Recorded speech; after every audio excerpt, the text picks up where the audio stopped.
Mtumishi wa Mungu na watangazia kwamba shida ilikuwa katikati ya mchungaji Munishi na mwimbaji Kimazi, kwa sasa imeisha. Amen. Kitu ya pili nikimalizia, shida, unajua watu wengi walikuwa wakiongea mambo mengi. Pastor Munishi sio adui wa ulimwengu. Nataka nielezee hivi, na shetani ndio imeingilia kati, lakini namshukuru sana kwa sababu amekubali tukaongea.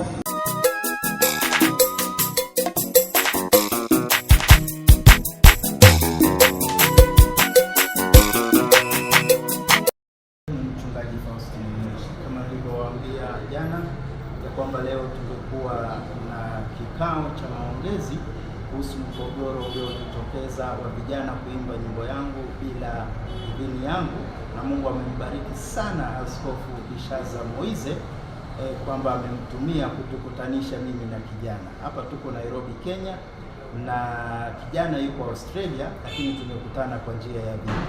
Hebu askofu atueleze yale ambayo yaliyojiri na baadaye nitarudi. Asante sana, nashukuru sana mtumishi wa Mungu. Acha kwanza nikusalimie. Sijambo mtumishi wa Mungu. Kama jinsi mtumishi alivyosema, nashukuru kwanza Mungu kwa sababu ametupea kibali cha kukutana, kwa sababu nilikuwa natamani sana kikao hiki. Pia nashukuru sana mtumishi wa Mungu Faustine Munishi ambaye amekubali mwito wangu kupigia simu wakati mzozo ukichipuka na nyimbo yake ambao waimbaji wameimba bila ruhusa kama ruhusa. So wakati nilipigia nikaomba ruhusa ili tupate kukutana. So nashukuru sana, kama alivyosema, hapa ni Nairobi, ndio tumeketi, tumekuwa na kikao kizuri, tumekuwa na maongezi mazuri. Nafikiri tumemaliza karibu masaa matatu tukiketi pamoja, tumechangia pamoja na tumefurahi sana kwa sababu ni ndugu, ni rafiki wa kitambo, si leo. Si shida ambayo nafikiri leo ndio hatukutani kwa sababu ya mzozo. Hapana, Tulikutana kabla. Na pia kuna mambo mengi ambayo yanaweza sababisha kukutana. Sisi ni wachungaji, pia ni Wakristo, ni marafiki. Amen. So ni vitu nyingi ambayo inaweza sababisha tukutane. So nashukuru sana. Kama alivyosema, bila kukaa, tumekuwa na maongezi. Nimeongea hata na ndugu yetu huyo kijana ambaye anaimba nyimbo, anaitwa Evangelist Jean Kimazi, anaishi Australia. Nimeongea wakati nilipigia mtumishi, nilikuwa nimempigia yeye, naye pia namshukuru kwa sababu ako na moyo mkunjufu wa kusikia ya kwamba ni heri kuwa na amani na watu wote kama jinsi Biblia inasema. Tulivyoongea naye akakubali pia kuomba msamaha mtumishi wa Mungu. Kwa sasa ambao wanaongea hapa kama mtumishi wa Mungu, na watangazia kwamba shida ilikuwa katikati ya mchungaji Munishi na mwimbaji Kimazi, kwa sasa imeisha. Amen. Na kitu ya pili nikimalizia, shida, unajua watu wengi walikuwa wakiongea mambo mengi. Pastor Munishi sio adui wa ulimwengu. Nataka nielezee hivi, na shetani ndio imeingilia kati, lakini namshukuru sana kwa sababu amekubali tukaongea. Nafikiri mengi yataongea, lakini kwa sasa yeye Munishi, mnajua kama ametubariki kwa nyimbo zake tangu zamani kitambo, hata sasa nyimbo zake zimetufariji sana. So watu ambao walikuwa wanafikiria mambo mengi, hiyo mambo kidogo tu ikitokea, lakini imepata solution. Tumesameheana na kijana pia amesamehe mzee, na mzee Munishi pastor amesamehe kijana. Kwa sasa mambo ni sawa. So na nyinyi wote na waomba wale ambao wamesirika, wale ambao wamesikia vibaya, tafadhali naomba msamaha. Asante sana. Acha nimrudishie Mike, mtumishi wa Mungu. Karibu sana. Asante sana askofu, kama ulivyosema kwamba tumeongea na kijana ameomba msamaha, na mimi kama Pastor Munishi namsamehe. Amen. Na kwa sababu nimemsamehe, kunapokuwa na mzozo, wanasema tembo wawili wakipigana nyasi zinaumia. Kwa hiyo kwenye mgogoro huu kuna wale walionijibia vibaya, wale walionitupia maneno makali, na wao pia nimewasamehe.